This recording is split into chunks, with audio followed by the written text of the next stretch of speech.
સ્થાનિક સ્વરાજ્યની ચૂંટણીના પ્રચાર પ્રસાર છે એ પૂરજોશમાં ચાલી રહ્યા છે ત્યારે હાલ આપણે આવી પહોંચ્યા છીએ જુનાગઢ જિલ્લાની દાંતરાળા સીટ ઉપર દાંતરાળા જે નામના સ્થાનિક મતદારો છે તેની સાથે સીધી વાત કરવાનો પ્રયત્ન કરીશું તેમની પાસેથી જાણીશું. જી ભાઈ, શું નામ તમારું? મારું નામ છે અશોકભાઈ પાંચાભાઈ પટોડિયા. અશોકભાઈ, હાલની જે અત્યારે સ્થાનિક સ્વરાજ્યની ચૂંટણી ચાલે છે કેવી ગામમાં સમસ્યા શું કહેશો? સમસ્યા તો અમારે ઘણી બધી હલ થઈ ગઈ છે. હરેશભાઈ પ્રમુખ બન્યા પછી, જિલ્લા પંચાયત પ્રમુખ બન્યા પછી, જિલ્લા પ્રમુખ સભ્ય હતા ત્યારે પણ સમસ્યા ઘણી બહુ એને ઉકેલી, અને જિલ્લા પંચાયત પ્રમુખ બન્યા પછી પણ સમસ્યા ઘણી હલ થઈ ગઈ છે. હવે અત્યારે એવા કેવા કામો બાકી રહ્યા છે કે જેને તમે ધ્યાને રાખીને મતદાન કરશો? અમુક કામો બાકી રહી ગયા હોય પણ એ હજી એમ કે છે કે એ પણ કામ થઈ જશે. એ હજી એમ જ કે છે કે એ પણ કામ થઈ જશે. એ નાના મોટા કામ અમુક બાકી હોય, બાકી બીજા મોટા કામ તો બધા ઘણા થઈ ગયા છે. અમને પાણી આવે ત્યારે, પછી કોરોના સમયમાં ત્યારે બહુ મજબૂત સ્થિતિમાં હતા ત્યારે પણ ધ્યાન રાખ્યું છે. પાણી આવ્યું ત્યારે પણ હાજર રહી ગયા છે. ગમે ત્યારે ફોન કરી આપણો ફોન ઉપાડે છે. અને આની પહેલા તો અમને પણ ખબર પણ નહોતી કે જિલ્લા પંચાયતના પ્રમુખ કોણ છે. ગામની જનતાને કે કોઈ પણ ને પણ અમને ખબર નહોતી કે જિલ્લા પંચાયતના પ્રમુખ કોણ છે. આ હરેશભાઈ આવ્યા પછી ખબર પડી કે જિલ્લા પંચાયત પ્રમુખનું કામ શું હોય છે ને કેટલી મદદ હોય ને કેટલી ગ્રાન્ટ આવે છે, એ પણ અમને ખબર પડી. અત્યાર સુધીમાં કોઈ દેખાણ જ નથી તમારા? નહીં. જિલ્લા પંચાયતના પ્રમુખ નામે મેં તો હજી સુધીમાં જોયા જ નથી કોઈને દાંતરાણાની અંદર. ચોક્કસ કહી શકાય કે જે રીતે અત્યાર સુધીમાં સ્થાનિક નેતા કોણ હોય, જિલ્લા પંચાયત શું છે એ કોઈને ખબર નહોતી, ત્યારે આ પૂર્વ પ્રમુખ છે તેમણે લોકોના કામો કર્યા છે. આપણી સાથે એક વડીલ દાદા જોડાયા છે, સીધા તેમની સાથે વાત કરીશું. દાદા, શું નામ તમારું? ભીખુભાઈ ભગવાનભાઈ રાણોલિયા. ભીખુ બાપા, અત્યાર સુધીમાં તમે અનેક વખત મતદાન કર્યા હશે. હવે ખાસ કરીને અત્યારે જે ગામડાની અંદર છે, ગામડામાં કેવી સમસ્યા હોય ને આગામી સમયમાં કેવી તમે કઈ રીતે મતદાન કરશો? શું અમે મતદાન કર્યું જો ગામનો વિકાસ થાય, ખેડૂતને લાભ થાય એવા મોટા મોટા પ્રમુખ આવે, બધાને લાભ થાય એવું કરાવવાનું, એ પ્રમુખને અમે છૂટવા તૈયાર છીએ. બાપા, ખાસ કરીને રોડ, રસ્તા, ગટર, પાણી આવી સમસ્યા હોય એ અત્યારે તમારા ગામમાં એની કેવી પરિસ્થિતિ? એની પરિસ્થિતિ સાધારણ છે, બધું કામ ચાલુ થઈ ગયું ને ચાલુ છે. બરોબર.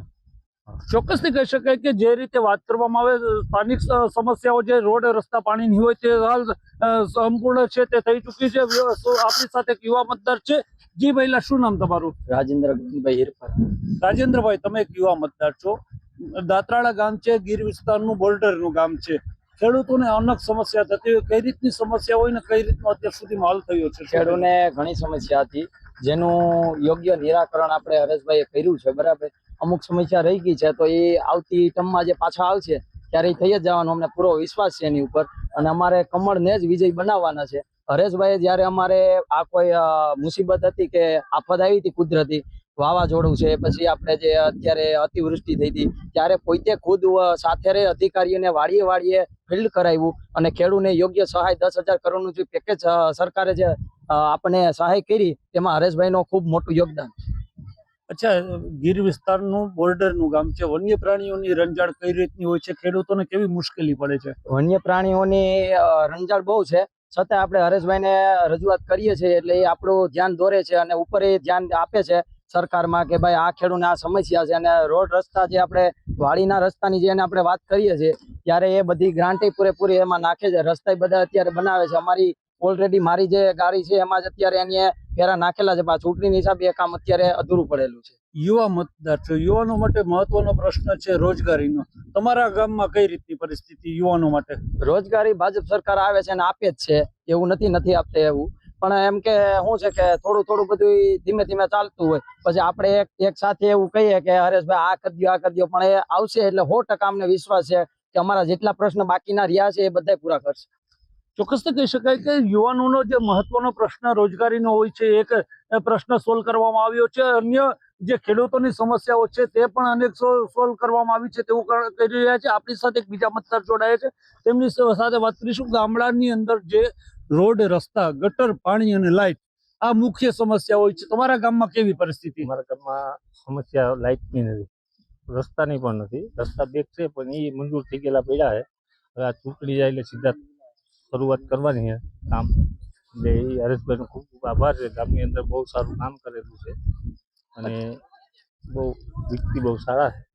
એટલે ખાસ કરીને વાત કરીએ તો ખેડૂત છો, ખેડૂતોને રાત્રે વીજળી મળતી હતી, એને કારણે અનેક સમસ્યાઓ થતી હતી. હવે કઈ રીતની હવે પરિસ્થિતિ? બહુ સારામાં સારી પરિસ્થિતિ થઈ ગઈ. કોઈને રાતે જવું નથી પડતું. દિવસનું લાઇટ હવે 8 કલાક પૂરેપૂરી, પાણી કમ્પ્લીટ મળે, કેનાલો આવે છે.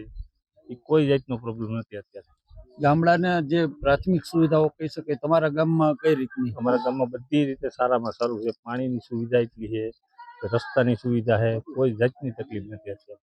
અચ્છા, ભાઈએ પણ હમણાં વાત કરી કે ભાઈ પેલા તમારા ગામની અંદર જિલ્લા પંચાયત શું છે એ ખબર નહોતી, છેલ્લા 5 વર્ષમાં ખબર પડી છે. કઈ રીતે? એ આ હરેશભાઈ આવ્યા પછી જાજુ કામ, વિકાસના કામ જાજા થયા છે.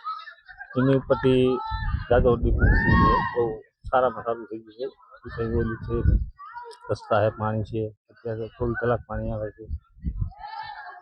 ચોક્કસથી કહી શકાય કે આ હતા દાત્રાણા ગામના લોકો કે જેઓ કહી રહ્યા છે કે પ્રાથમિક સુવિધાઓ જે ખેડૂતોના પ્રશ્નો છે તે પ્રશ્નો અત્યાર સુધી માત્ર ચૂંટણી સમયે જે નેતાઓ છે તે વરસાદના દેડકાની જેમ દેખાતા હતા અને પછી જ વરસાદ પૂર્ણ થઈ જાય ત્યારે જેમ વહી જતા તેમ વહી જતા હતા. પરંતુ હરેશ ઠુમ્મર કે જેઓ જિલ્લા પંચાયતના પૂર્વ પ્રમુખ છે, તેમણે સત્તા ઉપર આવ્યા બાદ કાર્યભાર સંભાળીને ગામડાઓનો વિકાસ કર્યો છે અને આવનારા દિવસોની અંદર આવા તરવૈયા જે નેતા છે તેને આ ગામના જે મતદારો છે તે મત આપી અને વિજય બનાવશે અને ગામડાનો વિકાસ છે, સર્વાંગી વિકાસ છે તેઓ આગળ વધારવામાં વિકાસની દિશામાં સાથ અને સહકાર આપશે તેવું દાત્રાણા ગામના લોકો જણાવી રહ્યા છે.